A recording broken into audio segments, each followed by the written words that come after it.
हरे कृष्ण। हम लोग जप यज्ञ भगवनाम की महिमा का विस्तृत वर्णन नामक पुस्तक से चर्चा कर रहे हैं। हम इसके तीसरे भाग यज्ञानाम जप यज्ञोस्मि के चौथे अध्याय को शुरू करने जा रहे हैं। चौथे अध्याय का शीर्षक है हृदय से प्रार्थना। पिछले कल हमने हरिनाम का जप करने हेतु चार नियम का पालन के विषय में चर्चा की थी और ये चार नियम थे। प्रातः काल में ही जप करना, दूसरा पूर्ण एकाग्रता के साथ जप करना, तीसरा सुस्पष्ट हरिनाम का उच्चारण करना और चौथा सतर्क होकर श्रवण करना। आज का शीर्षक है, आज चौथा अध्याय जो हम शुरू करने जा रहे हैं वो है हृदय से प्रार्थना करना। जिस प्रकार भक्ति का सरलतम रूप प्रार्थना है, उसी प्रकार प्रार्थना का सरलतम रूप नामोच्चारण है। आदर्श प्रार्थना यंत्रवत की हुई या टोटा रटंत नहीं, तोता रटंत स्वरूप की नहीं होती। मुंह से प्रार्थना, मन का विषयों में भ्रमण, यह है यंत्रवत प्रार्थना का स्वरूप। यंत्रवत प्रार्थना मतलब मशीन की तरह प्रार्थना बोलना, जिसमें इमोशंस नहीं हो, जो हृदय से नहीं निकल रही, केवल शब्दों को दोहराना। मुंह से प्रार्थना बोलना और मन में विषयों का चिंतन करना, ये है यंत्रवत प्रार्थना। इससे भी किंचित लाभ होता है, पर आदर्श प्रार्थना इससे ठीक विपरीत होती है। मतलब कुछ तो लाभ होगा, लेकिन ये एक आदर्श प्रार्थना नहीं है। इसमें शरीर मन वाणी तीनों का सहयोग होता है। आदर्श प्रार्थना में तीनों अपने आराध्य देव की सेवा में एक रूप होते हैं। सच्ची प्रार्थना में किसी प्रकार का दंभ, दिखावा या मिथ्याचार नहीं होता। प्रार्थना भक्तों के जीवन की समृद्धि है, बल है। वे अपने जीवन की प्रत्येक घड़ी और प्रत्येक पल में प्रार्थना के अगम्य प्रभाव और अपरिमित शक्ति का अनुभव करते हैं। हृदय की गहराई से अनन्य प्रेम और श्रद्धापूर्वक की गई प्रार्थना भक्त के तन और मन पर अद्भुत प्रभाव डालती है। हमारे लिए श्री चैतन्य महाप्रभु ने प्रार्थना प्रदान की है। उसका उच्चारण करने से हरिनाम में परम सहायता प्राप्त होती है। तो हम लोग ये प्रतिदिन ये प्रार्थना पढ़ते हैं जो चैतन्य महाप्रभु ने प्रदान की है शिक्षाष्टकम के रूप में। जैसे कि शिक्षाष्टकम का 5वां श्लोक, अयि नंद तनुज किंकरम पतितम माम विस्मे भवाम बुधो, कृपया तव पाद पंकज स्थित धूलि सदृशम विचिंतया। हे नंद तनुज कृष्ण, मैं तो आपका नित्य किंकर दास हूं, किंतु जन्म मृत्यु रूपी सागर में गिर पड़ा हूं। कृपया इस विषम मृत्यु सागर से मेरा उद्धार कर अपने चरण कमलों की धूलि का कण बना लीजिए। नाम जप के समय नाम के स्वरूप अर्थ का अनुशीलन करते हुए श्री कृष्ण के समीप रोकर प्रार्थना करनी चाहिए। ऐसा करने पर श्री कृष्ण की कृपा से क्रमशः भजन में उन्नति होती है, और इसके विपरीत करने पर कर्मियों और ज्ञानियों की भांति साधन में बहुत से जन्म व्यतीत हो जाते हैं। ध्रुव ने अपनी प्रार्थना के बल पर ध्रुव पद प्राप्त किया। प्रहलाद ने प्रार्थना की और जिनके भक्ति प्रेम के वशवर्ती होकर भगवान ने नृसिंह अवतार धारण किया। गजेंद्र की पुकार सुनकर भगवान स्वयं वैकुंठ छोड़कर दौड़ पड़े। तो प्रार्थना बहुत शक्तिशाली है। प्रार्थना हृदय से होनी चाहिए। श्री कृष्ण दास कविराज हमें भक्ति साधना में अथवा जप आदि में आने वाली सभी बाधाओं को नष्ट करने हेतु उपाय प्रदान करते हैं। वे कहते हैं कि एक साधक को प्रतिदिन 3 के प्रति प्रार्थना करनी होगी।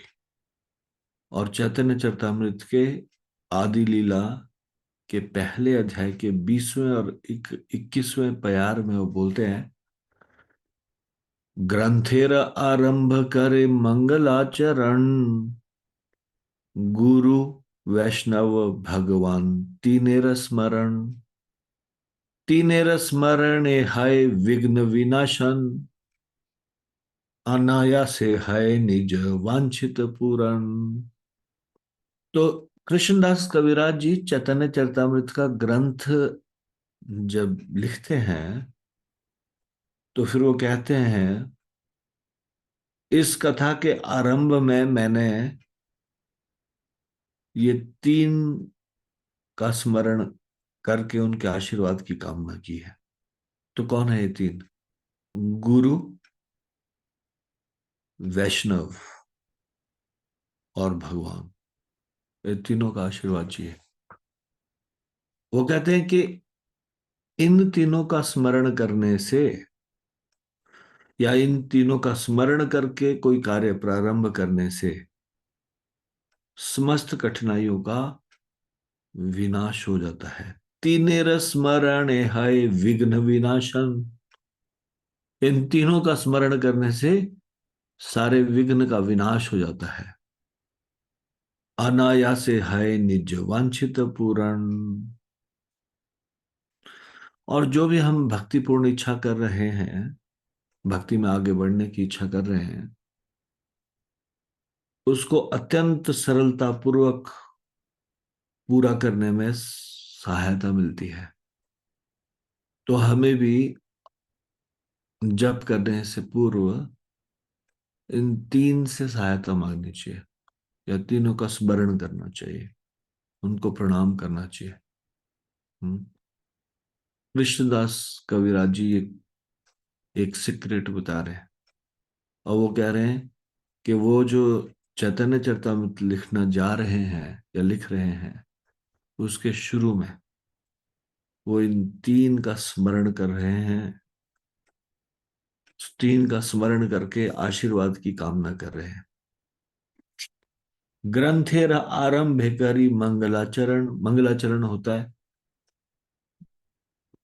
स्मरण करना, प्रणाम करना, उनसे आशीर्वाद की कामना करना। हम भी यहाँ पे जब मंगलाचरण पढ़ते हैं सुबह, ओम अज्ञान तिमिरांधस्य ज्ञानांजन शलाकया, तो जब ये मंगलाचरण पढ़ते हैं तो एकदम से एब्जॉर्प्शन के साथ, अटेंशन के साथ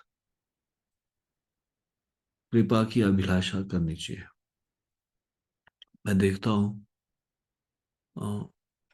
जब पूरा करने में जोर लगा रहता है कि 5:30 बजे तक 16 माला पूरी हो, इसलिए मंगलाचरण भी स्किप कर देता है। मंगलाचरण के समय में जप करते रहते हैं। मंगलाचरण के समय में जप नहीं करना चाहिए, मंगलाचरण पढ़ना चाहिए। हाँ, यदि आपने शुरुआत में जब जप करना शुरू किया था तब आपने मंगलाचरण पढ़ा तो आप ये स्किप भी कर दोगे तो कोई प्रॉब्लम नहीं। जिस जिस समय हम 5:10 पे पढ़ते हैं मंगलाचरण, या तो आपकी आदत हो कि आप जप करने से पहले वैष्णव पदावली पुस्तक आपके पास है, या नहीं तो आपके पास ये लिखा है मंगलाचरण, नहीं तो ये स्मरण हो गया आपको रोज पढ़ते हुए, तो जप शुरू करने से पहले इसमें तीनों का स्मरण है, गुरु का भी, वैष्णव का भी और भगवान का भी। उनसे कृपा याचना की अभिलाषा करना और फिर उसके बाद जप शुरू करना। तो ये तो बहुत अच्छा है अगर आप ऐसा कर रहे हो।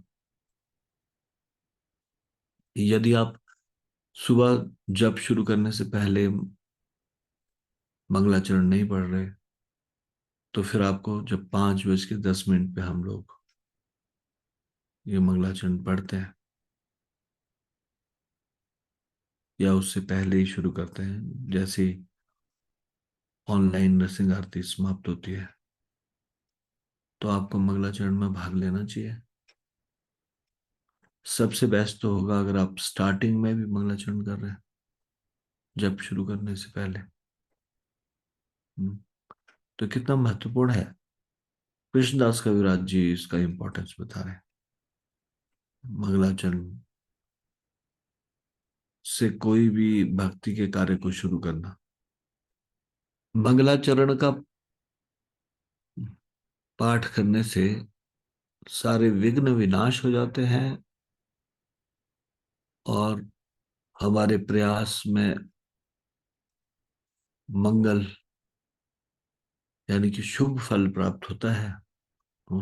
तो इसलिए ये तीन, इस मंगलाचरण में ये मुख्यतः ये तीन चीजों, तीन तीन लोगों का स्मरण है, गुरु, वैष्णव और भगवान। एक भक्त सदैव कृष्ण, श्री गुरु और पूर्ववर्ती आचार्यों और वर्तमान वैष्णवों से कृपा प्राप्त करने हेतु प्रार्थना करता है।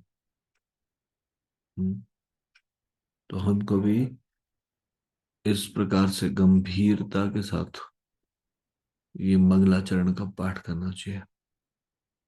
आज हम यहीं पे विराम देंगे। इससे आगे की चर्चा हम कल करेंगे। कल हम चर्चा करेंगे कि प्रार्थना कैसे करनी चाहिए, गुरु से कैसे प्रार्थना करनी चाहिए।